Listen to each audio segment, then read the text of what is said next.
Whispers Whisper super intense video. Today's video, kind of more of just a whisper ramble on a certain topic of something I've been asked to do by actually a pretty decent amount of people. And that thing is actually sports betting. Sports betting. Sports betting. Sports betting.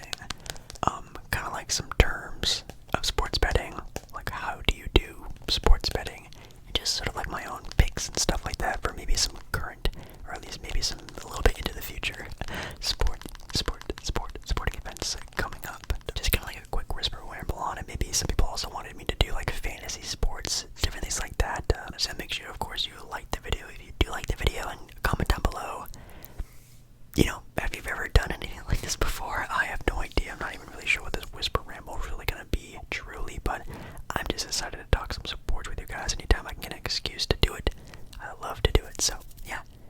Comment down below, maybe your favorites to win the NBA championship, your favorites to win the Super Bowl. Talk about your favorites and upcoming matchups, and I guess if you've ever done this kind of stuff before. Anyways, let's get started. Alrighty, well, just kind of like a brief start to this video.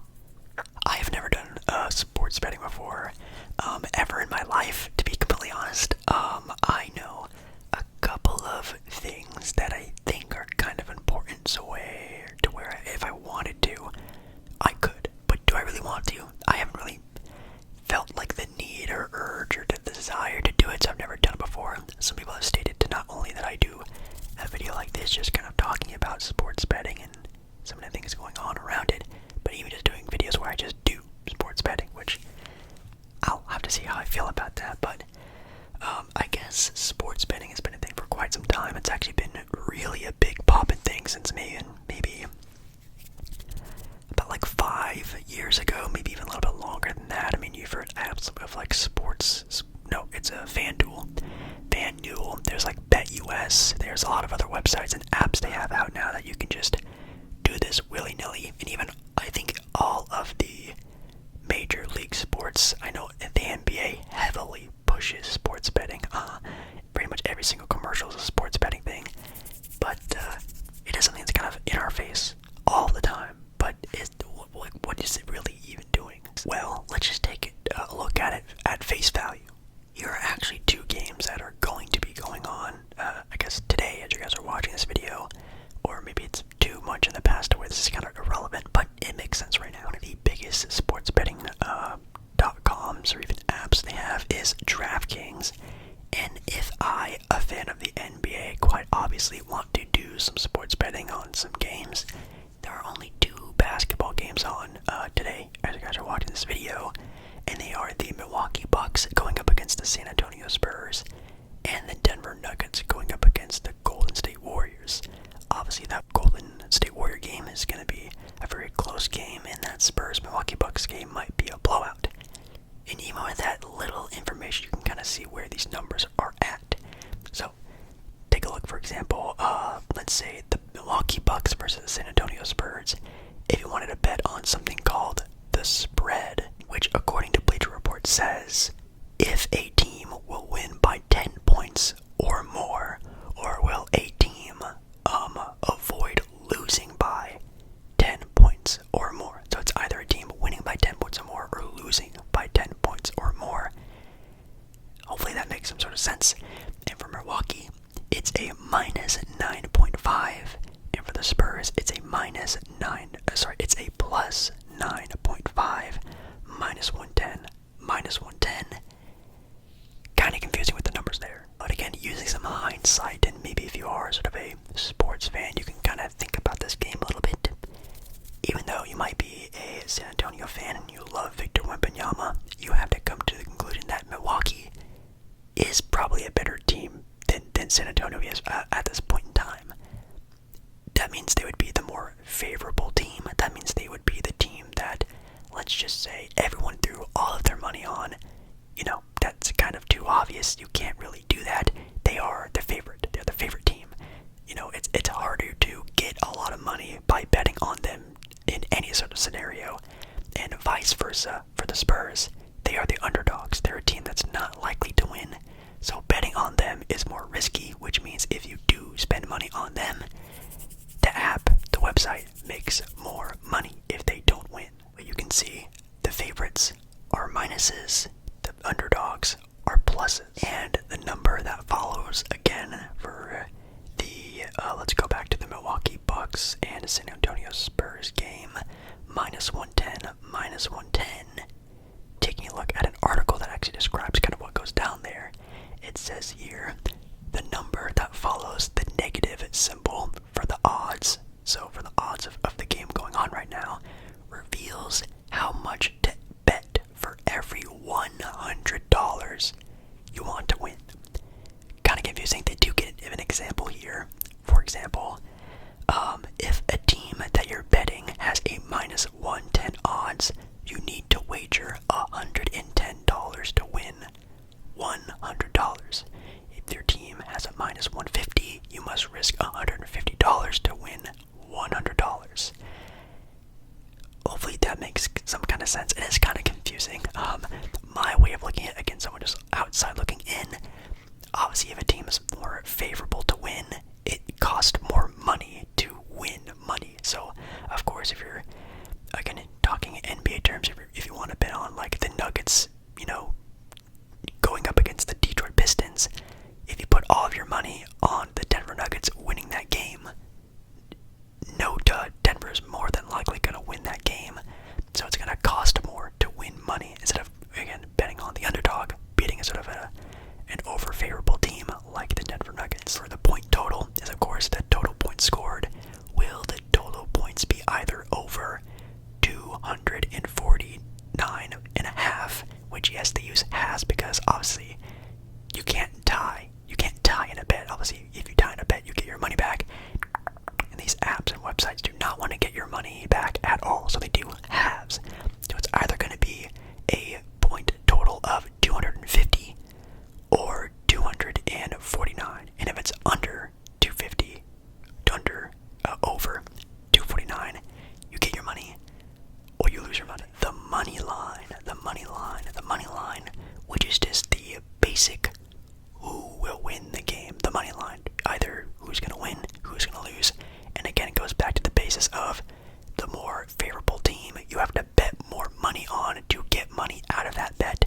If you're betting on the underdog, you don't have to bet that much money, but again, you're risking betting on the underdog, so kind of risky. So if you see like the San Antonio Spurs, for example, they are a +350 underdog. So that means they're a pretty big underdog in that scenario. So that means if you wagered $100 in the bet, so right now, Spurs +350, I want to bet $100 that the Spurs are going to beat the Denver Nuggets today. And if that hits, I win $350 off of that $100 bet, which is a pretty crazy significant amount of money. That's a $250 like win, I guess, which is actually kind of crazy. If you look at the Denver Nuggets though, who are it's like a -4. They're a -455. So you have to bet a lot of money in order to even make a little bit of crumbs off of that bet. So it's not the greatest idea. Now, what else is really fun and cool to look at in sort of sports betting world is you can actually bet on other things. Of course, there are apps out there that you can bet on people scoring a certain amount of points, an over-under. Let's just say like LeBron James is playing tomorrow. Actually, let's use a real example. Nikola Jokic is playing today, right? Let's say the over-under on points that he's going to score tonight are 29.5 over-under for his points total that game. So does that mean Nikola Jokic is going to score 30 points or 29 points? You can bet on people's total rebounds on a game. You can bet on pretty much anything. You can bet on players making three-pointers, like maybe Damian Lillard will hit 2.5 three-pointers. Will Dame either hit 3.3 three-pointers in a game or only make 2 three-pointers in a game? You bet on one, you bet on the other. Will he get over or under that amount? So that's why you see halves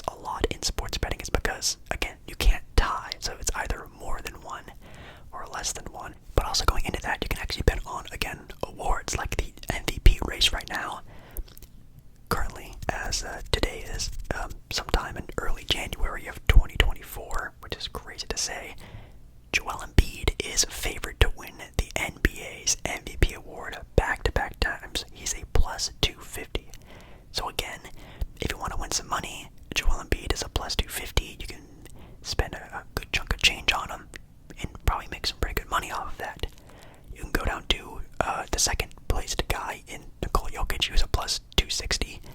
Shea Gilgeous-Alexander is a plus 360. Jason Tatum is a plus 3,000. De'Aaron Fox is a plus 5,000. So even again, you put $500 down on one of the. Sorry, did I say 500? If you put $100 down on one of these guys, maybe something happens and they end up doing it. Of course, betting $100 on Donovan Mitchell winning MVP, probably not the smartest move, but he is a plus 15,000 odds of winning the MVP award. So maybe if you're a big Donovan Mitchell fan, maybe you'll do that, but it's kind of crazy. One of the people they have on here is actually Victor Wembanyama, who is a plus 50,000 to win the MVP his rookie year. And yes, for the NBA's NBA championship, the Boston Celtics are the favorites to win it, according to this DraftKings sports betting website. They are a plus 230, so again, they're not a significant candidate to win it all, but you can still make some pretty good money off of it. You have the Denver Nuggets in second with a 4.25, the Bucks in third with a 4.75, and then plus 1,000 for the Suns. For the Oklahoma City Thunder, plus 2,200. The Knicks plus 5,000. Well, maybe if basketball really isn't your forte, we could do a little bit of NFL talk about the upcoming games of the NFL week, and take a little deep dive into those, because it's actually the last week of the NFL season, and the playoffs are starting soon, so a lot of bettings are going off of that as well. Taking a look at one of these games, actually, which is actually maybe good to talk about, are the Pittsburgh Steelers going up against the Baltimore Ravens. Now, if you know a little bit about the current season of the NFL, the Ravens are a good team. They're one of the best teams in the NFL. You could even argue them being the favorites to win it all. They are in fact going up against the Pittsburgh Steelers, which of course seems like a great old fun time, right? Well, actually, the Steelers are actually favorites to win that game. So again, you can't just take a look at the betting and be like, oh well, the Ravens are better, so they are going to be the blah blah blah. No, you actually have to read into things. Now I'm assuming the Ravens are going to be sitting and resting a lot of players, so that's why they're not the favorites to win the game. So you have to be kind of careful when you even are doing sports betting, that you have to read the signs right. Who's playing, the time of year, read the actual sports betting odds, not just assume, one team is better than the other, so this and that. So that's kind of exciting to see. So again, you can check the spread. For the spread for this game is, will Pittsburgh win by more than 4 points, or will Baltimore avoid losing by 4 or more points? And currently it looks like Baltimore is winning the bet, so people are betting that Baltimore will avoid losing by 4 or more points on that game. So I guess that's kind of a good bet. Then you have the total points for that game. Again, how many points will both teams score combined? Over 35, under 35. A lot of people are betting of the under, so it's going to be a little bit more of a low-scoring game. And then the money line, of course, are who is going to win the game. And Pittsburgh, again, being a more favorable team, but not so much of a favorite where if you bet on them, you have to bet a significant amount of money.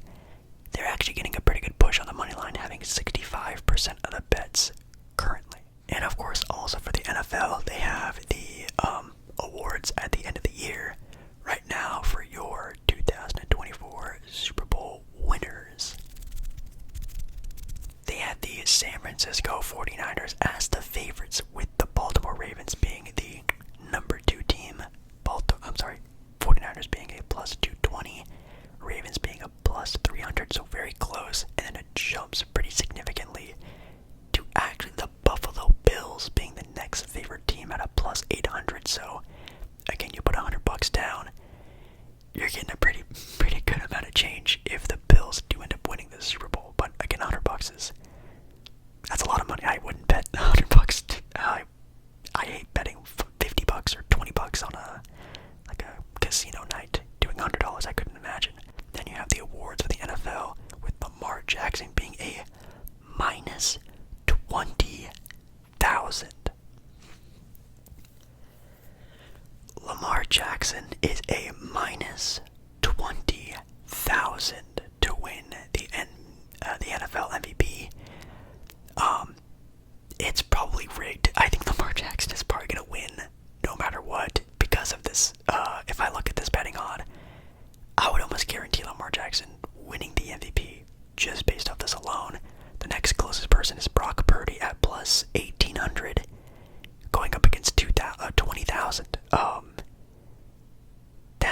insane. That is an insane gap there. But that's sports betting. Some things are so significant in it all, and people spend. Well, I think they make probably hundreds of millions of dollars off of this stuff. So, there is kind of a conspiracy you can go along with this topic of, seeing the sports betting odds. Imagine if Lamar Jackson didn't win the MVP, how much money the people would lose on people who did bet on Lamar Jackson and maybe bet on, again, Brock Purdy, for example, who is someone I've actually heard in a lot of talks with the NFL's MVP award. But the league wouldn't do that, right? So that's why people always have like a little eerie feeling that, sports betting websites and apps and things like that actually run the leagues, and whoever's, more favored, blah, blah, blah. It's like sports betting runs the league now. The league is scripted, the NFL, the NBA, the referees, it's all scripted for money. But really quickly, if I were to bet on my Super Bowl winners right now, I think if I wanted to get the most bang for my buck, I think for the championship, I think the Ravens plus 300 is actually not that bad. Maybe I would even go crazy and go for the Chiefs if the Chiefs can really lock in. Maybe. Oh god, I don't even know about that. Maybe you can bet on them. And of course the Eagles are such an up and down team. Sometimes they look like a championship caliber team. Sometimes they look like a bunch of scrubs. That might also be a good, very, very, very risky pick, but I'm not that big of a risk taker. I'd probably go maybe the Ravens, maybe the Chiefs if I'm feeling really risky. And then, again, for the NBA, if I really wanted to go very risky, I think quite honestly, the Bucks at plus 475 is actually not that bad of odds, but I've said it a million times. I have Boston right now as my favorites to win it all, so them at even plus 330 isn't that bad, so I think that would be a pretty safe bet. But if I was going to go with a riskier pick, oh man, I mean, Minnesota is the number one seeded team in the Western Conference, and I think they right now have the best record in the NBA. I think going Minnesota at a plus 2,000, that could be a good risky pick, man. That's kind of crazy. And then for the MVP, right now, I think Jokic, in my opinion, is the safest bet. I don't know why Joel Embiid is even more favored than him by just a little bit, but Jokic is definitely the safe bet here. That's what I would bet. But don't be surprised if SGA at plus 350 makes a name for himself, or if you want a risky pick, the number one seeded team in the Eastern Conference, the Boston Celtics, have Jason Tatum on there, and he's a plus 3,000 to win the MVP. He's the number one seed in the East, and the East might arguably be a better top-heavy team than even the West, so that's pretty good props to Jason Tatum. So if you want another risky pick, I think Jason Tatum is a pretty good one, at least from my own opinion. But yeah, guys, that was just kind of me taking a little bit of a look at like sports betting, kind of doing a little quick rundown of what sort of goes on in it, and just sort of the current up-to-date things about, current odds in the NBA, the NFL, and taking a look at maybe some future Super Bowl odds and championship odds and things like that. That was pretty fun. If you want me to do maybe an actual video like this, of course you guys gotta give this video some support. So again, liking the video, liking the video is the best thing you can possibly do for the video. It really helps it out so much. It just takes one little click. Does nothing for you, does everything for me. I really appreciate that. And comment down below again your favorites on who's gonna win the Super Bowl, the NBA championship, games that are currently happening. How do you feel about sports betting? Do you feel a conspiracy going on as well? I don't know. And yeah, anyways, I love ya. Thank you so much for watching, and